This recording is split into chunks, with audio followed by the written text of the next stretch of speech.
చాలామంది గర్భఫలాలు లేక బాధపడుతూ ఉంటారు.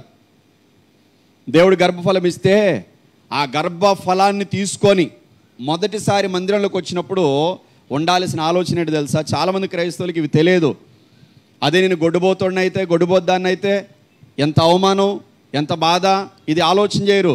దేవుడు నాకు ఆ గొడ్డుబోత్తానం తీసేశాడు కదా, నేను ఒక గొడ్డుబోతుని అనిపించుకోకుండా ఆ నింద తీసేశాడు కదా, దేవుడు నాకు గర్భఫలం ఇచ్చాడు కదా, ఆయన ఇచ్చిన గర్భఫలానికి నేను ఏమి ఇచ్చాను రుణం తీర్చగలనని మందిరానికి ఆ మొదటిసారి గర్భఫలాన్ని తీసుకొని వచ్చినప్పుడు కృతజ్ఞత అర్పణ, కృతజ్ఞత కానుక తీసుకొని వచ్చి ఆ మందిరంలో వేసి దేవుడిని గణపరచాలి.